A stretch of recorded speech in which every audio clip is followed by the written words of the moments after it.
छोटे शेयर ऊंची छलांग, इसमें हम बात करेंगे उन सभी छोटे शेयर्स पर जहां पर कि मूव काफ़ी तेज बन रहे हैं। सुजलॉन, इस पर हमने अभी 2-3 दिन पहले ही बात भी की थी। इसमें कुछ एक ब्रोकरेज हाउसेस की रिपोर्ट्स भी थी।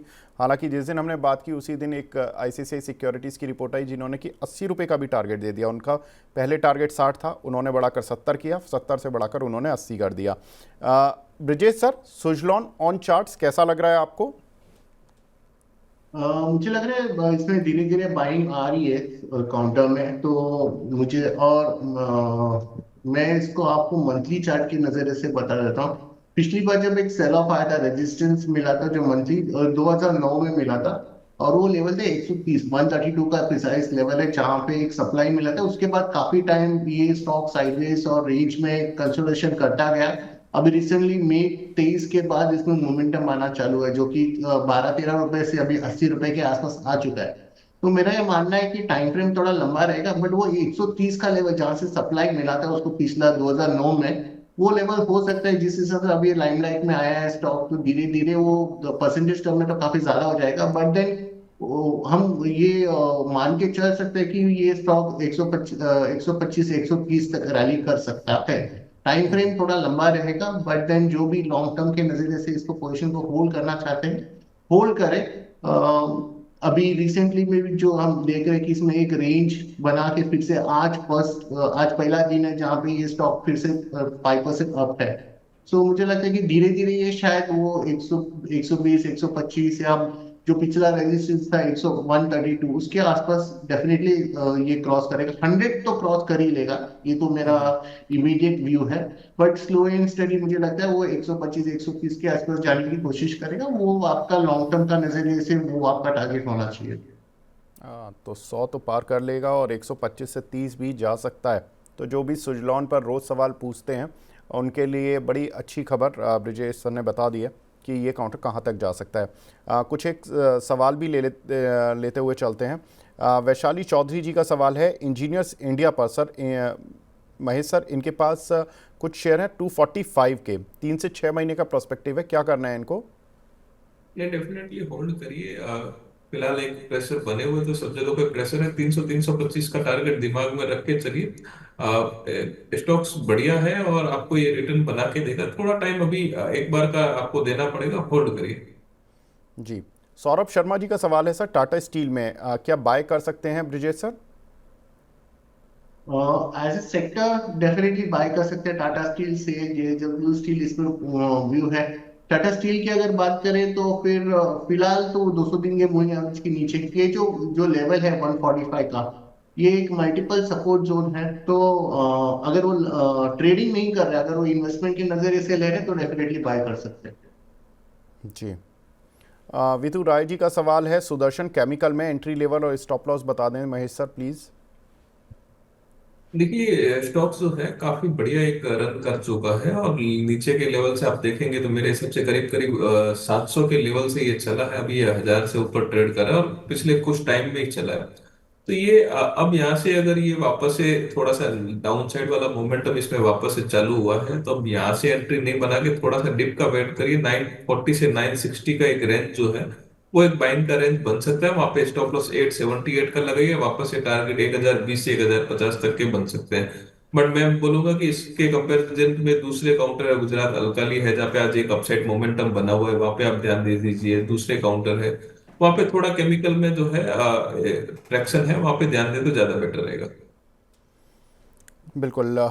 एक हमारी दर्शक हैं अनीता गर्ग जी, वो पूछ रही हैं आंध्रा आधार एचएफसी और बीईपीएल, आधार हाउसिंग फाइनेंस और BEPL Bhansali engineering and polymers limited, इन दोनों पर सर ब्रिजेश सर आप कोई काउंटर ट्रैक करते हैं सर?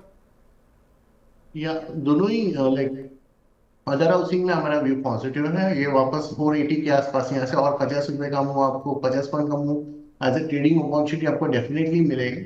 सो पोजिशन आप होल्ड रखे तो 480 485 का टारगेट मुझे ऑन ट्रेडिंग परस्पेक्टिव से वहां पे वो जो उसका रेजिस्टेंस जोन है 480 485, वहां पे वो पोजिशन रिव्यू करें। बट डेफिनेटली यहाँ से और 50 पॉइंट का आप रैली देख सकते हो अदर हाउसिंग में। ओके। बंसल इंजीनियरिंग में हमारा ऑलरेडी बाई इनिशिएट किया हुआ है हमने। हम 150 के लेवल से लॉन्ग है इसमें, और हम 180 185 के लेवल्स देख रहे हैं इसमें। सो पोजिशंस होल्ड रखे। अभी रिसेंटली 2-3 दिन में थोड़ा सा करेक्शन आया है। अगर वो 160 के आसपास अगर वो फिर से थोड़ा पोजीशन बनाना चाहते हैं तो मुझे लगता है बनाना चाहिए। 180 185 का आपको ट्रेडिंग अपॉर्चुनिटीज में डेफिनेटली मिलेगा। जी। योगेंद्र रनवाल जी का सवाल है, भारतीय हेक्साकॉम पर सर 100 शेयर हैं 1200 रुपये के प्राइस के। महेश सर क्या करना चाहिए, क्या टारगेट रखें? थोड़ा और लंबा नजरिया रखना पड़ेगा। 1350 तक के टारगेट जो है इसमें अपने को देखने को मिल सकते हैं। जी। एक हमारे दर्शक हैं मनीष जी, बैंक ऑफ महाराष्ट्र के बारे में बताएं sir. Brijesh sir, bank of Maharashtra Maharashtra bank के नाम से आता है ये काउंटर, कैसा लगता है सर? आई थिंक ये स्टॉक हाल ही में काफी लाइमलाइट में है, और जब जब इसमें एक ब्रेकआउट आता है तो एक अच्छा मूव देखने को मिलता है। थोड़ा करेक्शन हुआ है अभी 203 के मूविंग एवरेज के आसपास, फिर से ये स्टॉक सपोर्ट पे आ चुका है। 60 का लेवल काफी डिसेंट सपोर्ट है इसमें। इसमें आप टाइमिंग ना करें, इसमें क्वेश्चन बनाना तो बना सकते हैं। 60 और ऊपर में 75 ये इसका रेंज है। मैक्सिमम इसमें आप 58 या 56 देख सकते हो, बट देन वो डिफिकल्ट होगा कि एग्जैक्टली कैसे होगा। बट ये सपोर्ट्स पे है, इतना तो मैं कॉन्फिडेंटली बोल सकता हूँ। और जब भी ये पर्टिकुलर स्टॉक जैसे ये वाले जो छोटे स्टॉक जब चलना चालू करते हैं तो ये एक पहला स्टॉक है जिसमें हमेशा एक अच्छा मोमेंटम देखने को। जब भी एक रैली आती है वो रैली सस्टेन करता है, ऐसा फेक रैली नहीं होता। तो मैं मुझे लगता है ये सपोर्ट्स पे ट्रेड कर रहा है। आप इसमें 15 रुपए का स्प्रेड के लिए अगर एक अपॉर्चुनिटी डेफिनेटली आप देख सकते हो। जी। हमारे साथ एक दर्शक भी जुड़ गए हैं फ़ोन लाइन पर, अरमान जी हैं। Arman ji good morning sir, पूछिए अपना सवाल। जी good morning sir. Sir good morning. मेरे पास 400 शेयर है केनार कंस्ट्रक्शन है ये 370 के रेट पर। जी। और सर वेटिंग पीरियड मेरा 5 से 6 महीने है, तो क्या नजरिया रहेगा इस पर? जी, अभी तो नुकसान हो रहा है करीब 28 रुपये का आपको। जी सर। ठीक है। महेश सर, केनार कंस्ट्रक्शन सर इन्होंने 370 के लिए हुए हैं, 342 चल रहा है। वेटिंग पीरियड 3 से 6 महीने का है। रेट आ पाएगा, प्रॉफिट भी बन पाएगा क्या? देखिए, एक्सपेक्टेशन है कि यहाँ पे 425 से 450 तक के लेवल जो है अपन केएनआर कंस्ट्रक्शन में दे सकते हैं। पर थोड़ा सा टाइमलाइन आप इसको बढ़ा दीजिए। कंपनी फंडामेंटली अच्छी है, तो यहाँ पे आपको कोई भी लेवल में मार्केट में अगर कोई प्रॉफिट बुकिंग आता है तो भी आपको एक होल्ड किया जा सकता है, क्योंकि कंपनी फंडामेंटली बढ़िया है। तो 425 से 450 तक के लेवल आप मान के चलिए कि इसके अंदर अपने को लॉन्ग टर्म के अंदर देखने को मिल सकते हैं। जी। एक हमारे दर्शक हैं चंदर जी, वो लंदन से सवाल पूछ रहे हैं। गुड मॉर्निंग चंदर जी, वहाँ तो और अर्ली मॉर्निंग हो रही होगी, 3 साढ़े 3 घंटे पीछे है लंदन। तिलकनगर इंडस्ट्रीज़ में 235 रुपये पर कुछ शेयर लिए हुए हैं ब्रिजेश सर। इन्होंने पूछ रहे हैं कि प्रॉफिट बुक कर लें या लॉन्ग टर्म के लिए होल्ड कर सकते हैं? ओके, आई थिंक वो प्रॉफिट में है तो अभी स्ट्रक्चर तो उसका पॉजिटिव है। एक बार वीकली चार्ट्स देख लेते हैं तो आई थिंक उम्मीद है कि और थोड़ा चल सकता है। तो पार्शियल प्रॉफिट बुकिंग करके वो मुझे लगता है कि बाकी का पोजीशन होल्ड कर सकते हैं। फिलहाल कोई नेगेटिविटी नहीं है चार्ट्स पे। ओके। काफी सब कुछ पॉजिटिव लग रहा है। थोड़ा सा प्रॉफिट बुक करें, बाकी के पोजीशन होल्ड करें। जी। विनीता जैन जी का सवाल है आवास फाइनेंसर पर। सर कुछ बताएं। महेश सर, इस पर कुछ है आपका व्यू क्या? देखिए, इसमें आवास फाइनेंस के अंदर फिलहाल एक अच्छी पॉजिटिव न्यूज आई थी और वो भी कैप्चर की जा चुकी है। और यहाँ पे एक अपसाइड जो है मोमेंटम लगता है कि यहाँ से भी कंटिन्यू रहेगा। मेरे हिसाब से डी लिस्टिंग के करीब करीब कुछ खबरें आ रही थी। एक 1758 का कुछ उनका ऑफर भी था जितना मुझे याद है। बट स्टॉक्स वहां पे भी वहां से अपसाइड में ट्रेड कर रहा है और लगता है कि ये 2100 तक के लेवल जो है और वहां पे भी जा सकता है। तो यहाँ पे एक पॉजिटिव नजरिया जो है वो बना हुआ है। जी। कुछ लोग आइनॉक्स विंड पर सवाल पूछ रहे हैं। महेश सर अपनी टॉपिक बता ही देते हैं, आप बता दीजिए सर। नहीं, आज का मोमेंटम के हिसाब से और टेक्निकल सेटअप के हिसाब से आइनॉक्स विंड जो है वो हमारे को एक लगता है कि यहाँ से एक अच्छा मूवमेंट वापस से जनरेट हो सकता है। ये 230 से 240 की रेंज के अंदर अपन इसको बाइंग की जा सकती है। 218 का एक स्टॉप लॉस लगाइए। टारगेट 300 तक के जो है अपन एक्सपेक्ट करें। 275 300 325 धीरे धीरे टारगेट इसमें हो सकते हैं। स्टॉक्स में मोमेंटम काफी बढ़िया बना हुआ है और लगता है कि इंडस्ट्री वैसे भी काफी बढ़िया कर रही है। तो लगता है ये स्टॉक्स के अंदर थोड़ा मोमेंटम अपने को और देखने को मिलेगा। जी। ज्योति रंजन राठ जी का सवाल था, ये बार बार पूछ रहे थे आइनॉक्स विंड, तो मेरी स्क्रीन पर आ रहा था सर क्वेश्चंस में। ये 15 से 20 दिन का ट्रेड भी बन सकता है क्या महेश सर? देखिए टेक्निकल सेटअप के हिसाब से यस, ये ट्रेड जो है यहाँ पे भी एक पॉजिटिवनेस बन सकता है। 15 से 20 दिन का नजरिया है अगर रखे तो 260 265 के लेवल अपने को आराम से देखने को मिल सकता है। हो सकता है कि अपने टारगेट भी आ जाए, बट हमारा नजरिया थोड़ा सा मॉडरेट रहता है। तो कम से कम 3 महीने का नजरिया रखे तो शायद एक अपसाइड आराम से देखने को मिले। जी। कुछ एक और शेयर जिन पर कि छोटे शेयरों में बात होगी, SJVN। ब्रजेश सर, वैसे तो इसमें खबर भी थी कि इरिडा के साथ इन्होंने एक एग्रीमेंट साइन किया है। SJVN में आज तेजी भी है 3% की, इनफैक्ट इरिडा में भी तेजी देखने के लिए मिली, लेकिन SJVN में आपको क्या लगता है सर, लॉन्ग टर्म व्यू क्या रहना चाहिए? विवेक, इसमें वॉल्यूम्स मिसिंग है तो, और वीकली टाइम फ्रेम में थोड़ा डिस्ट्रीब्यूशन चल रहा है। कहीं ना कहीं मुझे लग रहा है 115 110 के आसपास आने की उम्मीद है। पहले लगता है मुझे शायद ये स्टॉक उसके आसपास आएगा, या फिर 115 के आसपास आके थोड़ा सा सेटल होगा। फिर उसके बाद जब बेस फॉर्मेशन बनेगा फिर हम उसको रिव्यू करेंगे। इमीडिएट बेसिस पे तो इसमें और एक 15 पॉइंट्स का, 15 1 रुपए का एक इसमें और करेक्शन मुझे लग रहा है, प्योरली क्योंकि वीकली चार्ट इसमें इतना स्ट्रेंथ नहीं है। थोड़ा और करेक्शन देख सकते हैं। एक बार वो लेवल्स आने दीजिए 115 के आसपास, फिर हम इसमें व्यू फॉर्म करना स्टार्ट करेंगे। जी। RTN पावर पर महेश सर, आपका व्यू सर? इनके मैं जून वाले रिजल्ट्स देख रहा था, one of the best quarter था इनका, क्योंकि इनका हाईएस्ट रेवेन्यू देखने के लिए मिला 932 करोड़ रुपए का। ऑपरेटिंग प्रॉफिट भी इनका ठीक था 189 करोड़ रुपए का। इनका जो प्रॉफिट, इनफैक्ट ये कंपनी प्रॉफिट में शायद ऑपरेशनली पहली बार आई, 93 करोड़ का प्रॉफिट दिया, क्योंकि इन्होंने जो मार्च में 10,000 करोड़ का, जो 10,666 करोड़ रुपए का प्रॉफिट देख रहे हैं, उसमें 10,717 करोड़ रुपए की अदर इनकम से गेन था। तो वो वन टाइम गेन था जो आपको दिखा, जिसकी वजह से कंपनी का प्रॉफिट इतना बड़ा होता हुआ दिखाई दिया, लेकिन एक्चुअल में था नहीं वो इतना बड़ा प्रॉफिट। महेश सर, कैसे देखें सर, 93 करोड़ के प्रॉफिट के साथ ये कंपनी चल रही है, पीक पर है, कंपनी का प्रोडक्शन पीक पर है, और कंपनी की सेल्स पीक पर है। कैसे देखना चाहिए इस काउंटर को? देखिए अगर कोई थोड़ा सा भी रिस्क लेता है, क्योंकि पेनी काउंटर में थोड़ा कम रिस्क लिया जाए, तो 12 रुपए के 11 रुपए 80 पैसे के हिसाब से स्टॉप लॉस लगा के ट्रेड लिया जा सकता है। थोड़ा सा नजरिया लंबा रखें तो 24 रुपए तक के टारगेट हमारे ओवरऑल बनते हैं, लेकिन 18 20 22 ये जो है धीरे धीरे साइमल्टेनियसली धीरे धीरे ये लेवल अपने को देखने को मिल सकते हैं। जी। यहाँ पे लगता है कि धीरे धीरे कंपनी में इम्प्रूवमेंट होते ही रहेगा, और ये आगे भी आउटकम जो है वैसे ही चलते रहने की उम्मीद है। तो स्टॉप लॉस वो रखिए, थोड़ा सा नजरिया ज्यादा रखना पड़ेगा, और लगता है कि धीरे धीरे स्लोली अपसाइड में चलते रहेगा ऐसे ही कंपनी। जी। महेश सर, आप पेटीएम पर भी बात कर रहे थे। पेटीएम में आपने अपने क्लाइंट्स को प्रॉफिट बुक करा दिया है या अभी वो होल्ड करवा रखा है उनको? वेट कर रहे हैं सर, अभी तक तो चलता चालू हुआ है, तो मेरे हिसाब से थोड़ा और अपसाइड इसमें देखने को मिल सकता है। थोड़ा बहुत अगर क्लाइंट खुद से करते तो वेल एंड गुड है, वो करें, बट यहाँ से भी एक अपसाइड जो है वो लग रहा है। और यहाँ पे एक सबसे बड़ा रीजन ये है कि कंपनी का फोकस इतने टाइम में कभी बैलेंस शीट के ऊपर आया नहीं था। अब की बार पहली बार एक ऐसा इवेंट लग रहा है कि कंपनी का फोकस बैलेंस शीट को सुधारने के लेकर लेकर जो स्टेप्स है वो देखने को कहीं ना कहीं पे मिल रहा है। तो उसके हिसाब से नजरिए थोड़ा सा पॉजिटिव हो गया। 750 तक के टारगेट जो है मैं एक्सपेक्ट कर रहा हूँ, 740 750 तक के। तो वहां पे अगर कोई बनता है तो देखेंगे प्रॉफिट बुक कर सकते हैं कि नहीं। फिलहाल अभी तक तो ऐसा कुछ किया नहीं है वैसे। जी।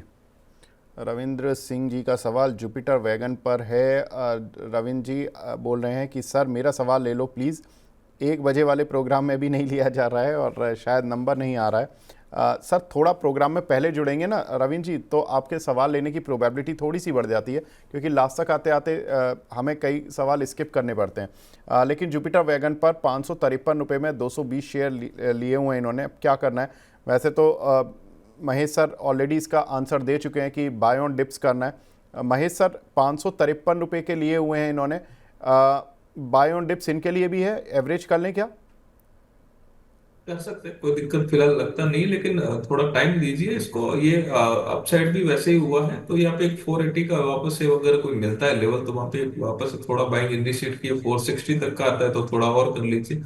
मेरे हिसाब से बाय ऑन डिप का सिनेरियो है। प्रॉफिट बुकिंग वैसे भी ये काउंटर अगर आप ट्रैक करते रहेंगे, कोई पुराना कोई एनालाइज या पुराने से ट्रैक करते रहेंगे तो सेपको, इस कंपनी का नाम जो था सेपको था, और मैं इसको 20 रुपए से ट्रैक कर रहा हूँ, तो 20 रुपए से वाला चीज जो है काफी अपसेट हो गया, तो प्रॉफिट बुकिंग वाजिब रहता है। तो उसके कारण से प्रॉफिट बुकिंग है, वापस एक नीचे का लेवल आपको देखने को मिलेंगे, तो वहां पे आप ऐड कर सकते हैं।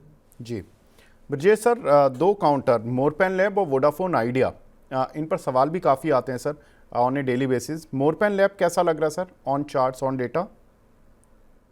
काफी अच्छा है विवेक जी। इसमें हालांकि एक रिसेंटली एक अच्छा खासा रैली आ चुका है, 60 के लेवल से अभी 97 के आसपास ट्रेड करे, तो एक प्रॉफिट बुकिंग की और ये शॉर्ट टर्म के नजर से प्रॉफिट बुकिंग की उम्मीद है। बट देन वो प्रॉफिट बुकिंग को हमें बाइंग की नजर से देखना चाहिए, क्योंकि मुझे ये लॉन्ग टर्म के चार्ट्स काफी पॉजिटिव लग रहे हैं। और रिसेंटली जब रैली आया, वॉल्यूम्स के साथ आया इस पर रैली, तो डेफिनेटली ये रैली फिजल और तो नहीं होगा। बट प्रॉफिट बुकिंग कितना आएगा ये थोड़ा मुश्किल है। बट देन मूविंग एवरेजेस की नजर से 85 के आसपास अगर प्रॉफिट बुकिंग मिलता है, पोजीशंस इसमें नए पोजीशंस मान सकते हैं 120 125 तक का, हमें इसका कंटिन्यूएशन ऑफ ट्रेंड वहां तक लगता है। व्यू काफी पॉजिटिव रहेगा। जी, और सर वोडाफोन आइडिया, हमने देखा था कि फ्राइडे के सेशन में इस पर ख़राब रिपोर्ट आई, काउंटर टूटा, कल संभलने की कोशिश कर रहा था, आज स्ट्रेंथ भी दिखाने की कोशिश कर रहा है। ये स्ट्रेंथ फेक है या फ्राइडे का जो फॉल था वो फेक था? वो नहीं, अगर हमने भी इसमें काफी टाइम बात किया, और ये जो 12 12:30 13 का जो लेवल है वो मल्टीपल डिमांड जोन है। हालांकि पिछली बार भी जब ये 13 के आसपास आया था, वहां से वो 19 तक का एक रैली किया था, तो अब पहले तो वो डिमांड के पास अप्रोच कर रहा है। सो अभी यही फिलहाल मान के चलते हैं कि यहाँ से जो रिस्क है 1-1.5 रुपए का ही है आपको। अगर आप कोई नया ट्रेडर या फिर कोई किसी को लेना है तो 1-1.5 रुपए से ज्यादा रिस्क नहीं है। 12 रुपए के स्टॉप लॉस से अगर किसी को लॉन्ग करना है तो लॉन्ग करे। फिलहाल ट्रेंड वीक है, सिर्फ ये मल्टीपल सपोर्ट के आसपास पास ट्रेड कर, इसलिए हम इसमें बाइंग बाइंग अपॉर्चुनिटी ढूंढ रहे हैं।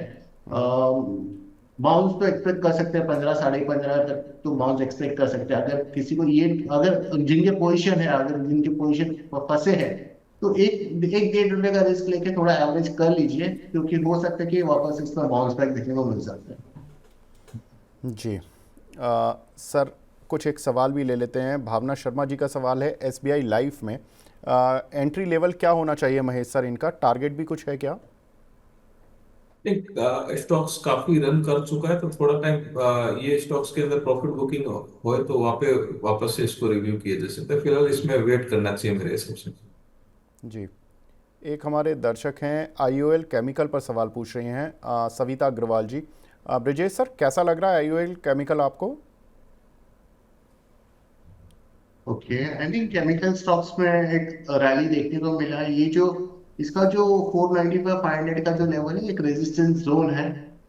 इतना क्लोजली हम ट्रैक नहीं करते। थोड़ा सा एक बार 500 के आसपास आता है तो थोड़ा सा प्रॉफिट बुक करें तो ज्यादा अच्छा रहेगा। और फिर बाद में रिव्यू कर सकते हैं, पर प्रॉफिट बुकिंग कर लेना चाहिए। जी, ऋषभ यादव जी, इरेडा पर आप बार बार सवाल पूछ रहे हैं। सर इरेडा को हम ऑलरेडी ले चुके हैं, तो इसलिए आप वीडियो को पीछे स्क्रॉल करके देख सकते हैं। कुछ एक दर्शक जो सवाल पूछ रहे हैं उसमें मोनू जी हैं, वो पूछ रहे हैं कि सर रेलवे शेयरों में क्या करें। महेश सर, रेलवे शेयरों में कोई आपको लग रहा है पूरे यूनिवर्स में जो इतने टूट चुके हैं 20 से 30% कोई है काउंटर? सर अपन ने ऑलरेडी डिस्कस किया है, इरकॉन एक बढ़िया लग रहा है कि इरकॉन ही यहाँ से अगर वैल्यूएशन वाइज भी कंफर्ट थोड़ा वहां पे ही आता है, तो इरकॉन मेरे हिसाब से ठीक रहेगा। जी बिल्कुल। ब्रिजेश सर, आपके रडार पर कोई है? इरकॉन तो आपकी कंपनी की रिपोर्ट भी थी, लेकिन उसके अलावा भी कोई काउंटर है रेलवे में जो आपकी रडार पर है? जो हम रिकमेंड करते हैं नॉर्मली ऑन करेक्शन, वो राइट्स है। राइट्स पे ओके। मुझे लगता है कि काफी अच्छा स्ट्रक्चर है वापस। बाकी के स्टॉक की जैसे राइट्स भी 200 की मूविंग एवरेज पे फिलहाल आके सस्टेन कर रहा है, और 620 650 का जो लेवल है वो काफी स्ट्रॉन्ग बेस है। और रिसेंटली जो लो बना 666 के आसपास लो बना था, तो मुझे लगता है कि यहाँ पे लिमिटेड रिस्क रिवॉर्ड रेशो है। और राइट्स जब भी चलना चालू करते हो 800 850 के 800 प्लस के भाव आप देख सकते हैं। तो राइट्स में मुझे लगता है कि अपॉर्चुनिटी हम देख सकते हैं। जी, प्रदीप जी का सवाल है सर भारत इलेक्ट्रॉनिक्स पर, बीईएल पर। ब्रिजेश सर, कैसा लग रहा है सर? इनके पास 198 रुपये के लिए हुए हैं, और राइट्स भी लिए हुए हैं। इनफैक्ट इनका तो राइट्स पर तो इनको व्यू मिल ही गया। 5 मंथ का व्यू है, क्या करें? BEL लिए हुए हैं सर इन्होंने। बीएल में थोड़ा प्रॉफिट बुकिंग आ रहा है। रिसेंटली जो स्विंग है उसने जो इमीडिएट जो 290 का जो एक सपोर्ट था वो ब्रेक किया है। ज्यादा नेगेटिव बायस नहीं है। हो सकता है कि यहाँ से 10 रुपए आगे पीछे होगा, थोड़ा सेटल होगा। अभी फिलहाल रिवर्सल नहीं मिला है, वॉल्यूम्स मिसिंग है। बट आपका पोजिशन होल्ड करें, जैसे ये 295 के ऊपर चलना स्टार्ट होगा इसमें फिर से मोमेंटम आप देख सकते हो, और ये 330 340 तक का आपको डेफिनेटली इसमें बाउंस मिलेगा। पोजिशन होल्ड रखे। अगर वो एग्रेसिव ट्रेडर है तो मुझे लगता है एवरेजिंग भी कर सकते हैं।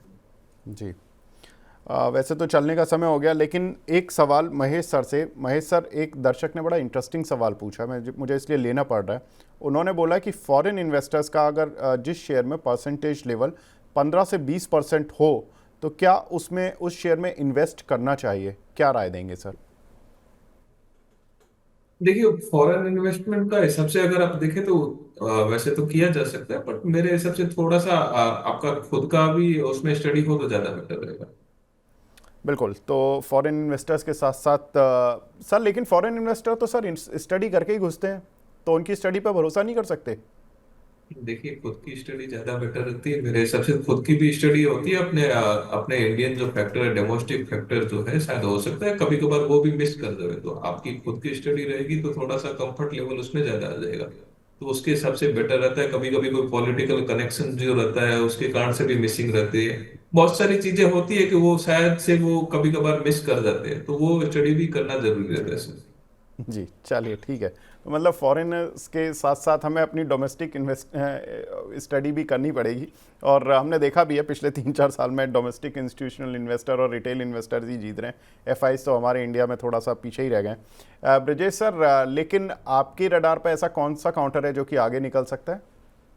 हाँ विवेक, मैं दो स्टॉक देख रहा हूँ। पहला स्टॉक एमजीएल है। MGL okay. पे रिसेंटली हमने काफी अच्छा मोमेंटम देखा था। आज फिर से वो स्टॉक ने एक तेजी पकड़ा है, तो मुझे लगता है वापस 1-2 दिन में हमें एक अच्छा ब्रेकआउट देखने को मिल सकता है एमजीएल में। तो मैं इसको करेंट प्राइस में लॉन्ग करूंगा। जो स्टॉप लॉस है 1840 का रहेगा, और जो टारगेट देख रहा हूँ मैं 1990 के आसपास देख रहा हूँ। थोड़ा पोजिशनल बेट के नजरिए से हो सकता है, तो 5 से 6% का एक रिटर्न मिल सकता है। हफ्ता 10 दिन लग सकता है इसको, बट देन डेफिनेटली एक अपॉर्चुनिटी एमजीएल में है। उसके बाद आज एक स्टॉक जो सबके नजर में होगा, जो भी चार्ट्स देखते हैं वो उन्होंने हेवल्स किसी ने मिस नहीं किया होगा।